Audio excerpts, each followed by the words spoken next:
இயேசு நாமத்தில் வாழ்த்துக்கள். சங்கீதம் 43வது வசனம். நமது தேவனை துதிக்கும் புது பாட்டை அவர் என் வாயிலே கொடுத்தார். அநேகர் அதை கண்டு பயந்து கர்த்தரை நம்புவார்கள். இந்த நாள் ஆண்டவரை நம்ம ஆராதிக்கிற நாள், இந்த நாள் தேவ ஆலயத்துக்கு போகிற நாள், இந்த நாள் ஆண்டவரை நம்ம துதிக்கிற நாள். சங்கீதக்காரன் அழகாக சொல்லுகிறான், நான் தேவனை துதிக்கும் புது பாட்டை என் வாயிலே கொடுத்தார். இந்த நாள் வாய் நிறைய அவரை நம்ம மகிமைப்படுத்துகிற நாள். எப்பொழுது இந்த வார்த்தையை சொல்லுகிறான், பயங்கரமான குழியிலும் உளையான சேற்றிலும் இருந்து என்னை தூக்கி எடுத்து என் கால்களை கண்மலையின் மேல் நிறுத்தி என் அடிகளை உறுதிப்படுத்தினார். ஆகவே நான் நமது தேவனை துதிக்கும் பாட்டை நான் பாடுவேன்.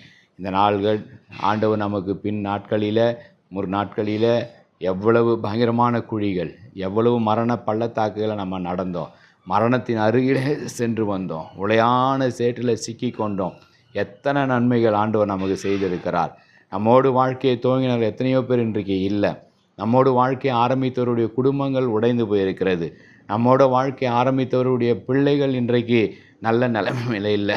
ஆண்டவர் நம்மை ஆசீர்வதித்திருக்கிறார், நம் குடும்பங்களை ஆசீர்வதித்திருக்கிறார், நம் இன பந்துக்களை ஆசீர்வதித்திருக்கிறார், நம் பிள்ளைகளை ஆசீர்வதித்திருக்கிறார், நமக்கு பேர பிள்ளைகளை ஆசீர்வதித்திருக்கிறார். பயங்கரமான குழியில் விழுந்தோம், மரண வாசலில் கடந்தோம், உளையான சேற்றில் இருந்தோம். கர்த்தர் நம்மை தூக்கி எடுத்தார். கர்த்தர் நம்மை ஆரோக்கியத்தை கொடுத்திருக்கிறார். கர்த்தர் நம்ம கால்களை உறுதிப்படுத்தி கண்மையில் மேல் நிறுத்தி வைத்திருக்கிறார. இந்த நாள் ஆலயத்துக்கு நம்ம செல்வோம்.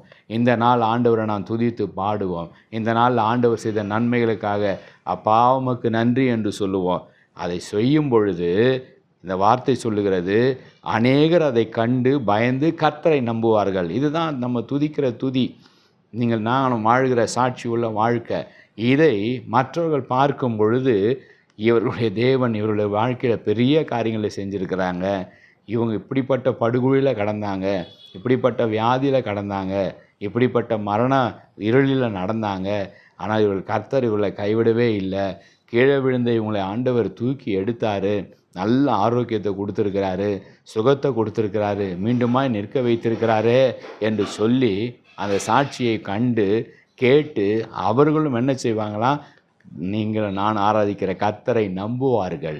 இதுதான் அற்புதமான ஒரு வாழ்க்கை. இந்த வாழ்க்கையை ஆண்டவர் இந்த காலை வேளை நமக்கு தருவாராக. ஆலயத்துக்கு செல்வோம், அவரை துதிப்போம், நம்முடைய சாட்சியை சொல்வோம், ஆண்டவர் நாமத்தை மகிமைப்படுத்துவோம். கர்த்தர் உங்களை அப்படியே ஆசீர்வதிப்பாராக. ஜெபிப்போம்.